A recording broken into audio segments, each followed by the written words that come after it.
இன்றைக்கி அரிசி வத்தல் எப்படி போடுறதுன்னு பார்த்துடலாம் வாங்க. அதுக்கு கொஞ்சம் சின்ன வெங்காயம் நறுக்கி வச்சுக்கணும். அதில் ஒரு 4 பச்சை மிளகா, கொஞ்சம் ஜீரகம் போட்டு நல்லா தண்ணி விட்டு நல்லா மையாக அரைச்சிக்கணும்.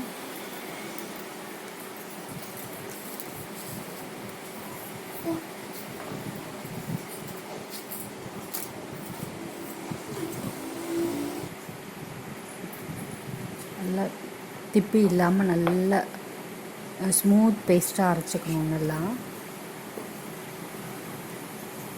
நான் இன்றைக்கி குக்கரில் தான் கிளற போகிறேன். அதுக்கு ஒரு 4 அழகு பச்சரிசி மாவு ஏற்கனவே நல்லா கழுவி காய வச்சு மிஷினில் கொடுத்து அரைச்சிட்டு வந்த பச்சரிசி மாவு அது. அதில் இன்றைக்கி 4 அழகு எடுத்திருக்கேன். ஏன்னா இந்த அளவு குக்கரில் வந்து எனக்கு 4 அழகு தான் செய்ய முடியும். அதனால 4 அழகு எடுத்திருக்கேன்.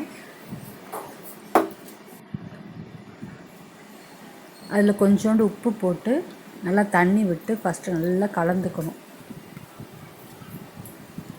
கட்டி இல்லாத நல்லா கலந்துக்கணும்.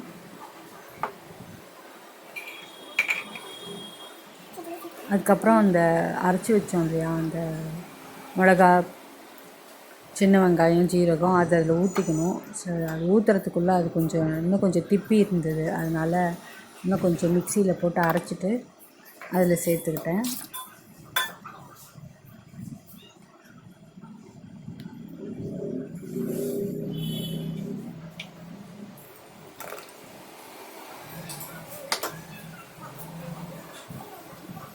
அந்த மிளகாவில் அந்த திப்பிலாம் இருந்தால் தான் அந்த நம்ம பிழியும் போது ஈஸியாக வரும். அதுக்காக தான் அது இன்னொரு தடவை போட்டு நல்லா ஸ்மூத் பேஸ்ட்டாக நல்லா அரைச்சிட்டு வந்து அதில் கலந்து விட்டுட்டேன்.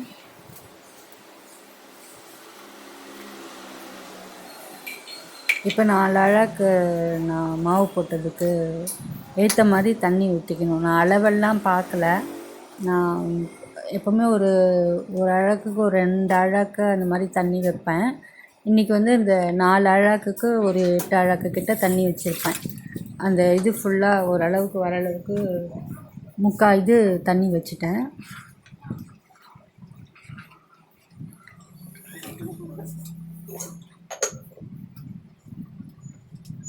அரிசி மாவு, உப்பு, இந்த பேஸ்ட்டு, சின்ன வெங்காயம், பச்சை மிளகா, ஜீரகம் அரைச்ச இது அது எல்லாத்தையும் போட்டு நல்லா கட்டி இல்லாத நல்லா கலந்துக்கணும். ஃபஸ்ட்டு தண்ணி ஊற்றி ப்ளெயினாக ஃபஸ்ட்டு கலந்து வச்சுக்கணும். அதில் கொஞ்சம் பெருங்காயம் போட்டுக்கணும். சும்மா கொஞ்சோண்டு போட்டால் போதும், ரொம்பலாம் வேண்டாம். கொஞ்சம் பெருங்காயம் போட்டால் போதும். போட்டு நல்லா கலந்து இங்கே பாருங்கள், நல்லா அந்த அளவுக்கு தண்ணி வர அளவுக்கு நல்லா வச்சுக்கிட்டேன் நான்.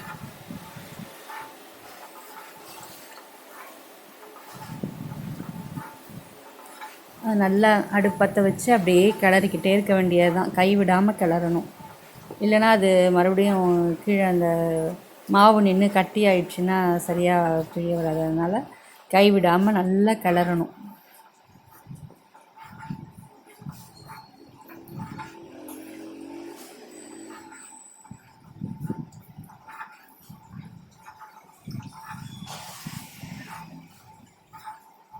ஒரு 10 மினிட்ஸ் தான் ஆகும். அதுக்குள்ளே அது நல்லா கட்டி ஆகிடும், பிழிகிற பதத்துக்கு வந்துடும். இது பாருங்கள், இப்படியே நல்லா கிளற இப்படி கெட்டி ஆகிக்கிட்டே வரும். நம்ம அதை மாதிரி கொஞ்சம் கைவிடாமல் அது கொஞ்சம் சிம்மில் போட்டுக்கணும். அந்த மாதிரி அப்படி இல்லைன்னா கொஞ்சம் ஹையில் வச்சுக்கணும். அந்த மாதிரி கொஞ்சம் மாற்றி கொஞ்சம் வச்சுக்கிட்டு அப்படியே நல்லா அந்த இது பதம் வர அளவுக்கு கிளறிக்கணும். நல்லா கட்டிப்படாத அளவுக்கு நல்லா கிளறிக்கணும். நான் உங்களுக்கு அந்த பக்குவம் தெரியறதுக்காக தான் இவ்வளோ நேரம் அந்த வீடியோ எடுத்திருக்கேன் நான்.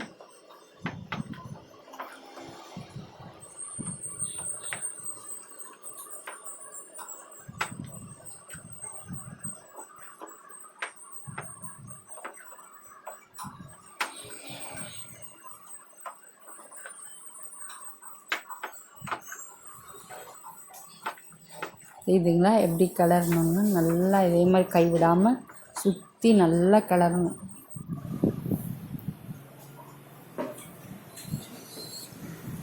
கொஞ்சம் எலுமிச்சம்பழம் ஒரே ஒரு எலுமிச்சம்பழம், சின்ன எலுமிச்சம்பழம் பிடிச்சி அதை விதையெல்லாம் எடுத்துகிட்டு நல்லா பிழிஞ்சு வச்சுக்கிட்டு அதையும் சேர்த்து நம்ம இறக்க போகும்போது தான் அதை விற்றுணும். அதனால தான் அதை கடைசியாக காட்டுறேன் உங்களுக்கு.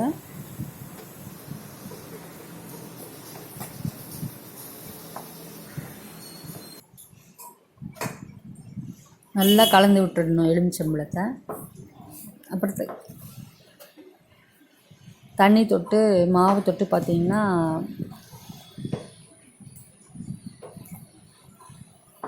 கையில் ஒட்டக்கூடாது.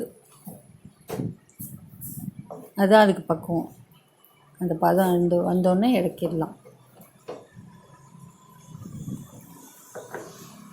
இது தெரிஞ்சிருக்கும் உங்களுக்கு. நல்லா வடம் பிழிகிற அளவுக்கு நல்லா கெட்டி ஆயிடுச்சு மாவு. அவ்வளோதான். இந்த ஸ்டேஜில் ஆஃப் பண்ணிக்கலாம். ஆஃப் பண்ணிவிட்டு பிழிய வேண்டியது தான். நாங்கள் மாடியில் போய் பிழிஞ்சது இது. நான் ஒரே ஆளாக பிழிஞ்சதுனால அதை பிழியும்போது வீடியோ எடுக்க முடியல. அந்த ரிப்பன் பக்கோடாவோட அச்சு இருக்கும் இல்லைங்களா, அதை போட்டு பிழிஞ்சிட்டேன் ஃபுல்லாக. இது சாயங்காலம் 4 மணிக்கு எடுத்தாச்சு.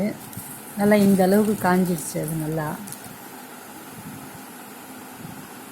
சரி வறுத்து பார்க்கலான்னு சொல்லிட்டு இன்றைக்கி காலையில் 7 மணிக்கு போட்டு சாயங்காலம் 4 மணிக்கு எடுத்தாச்சு. இந்த அளவுக்கு பொரிஞ்சு நல்லா பொறுனே வந்தது. நல்லா இன்னும் 2 நாள் காயணும். இந்த அடிக்கிற வெயிலுக்கு வீட்டுக்குள்ளே காஞ்சிடும். இன்றைக்கி காலையில் 7 மணிக்கு போட்டேன், 4 மணிக்கு எடுத்து வறுத்தாச்சு.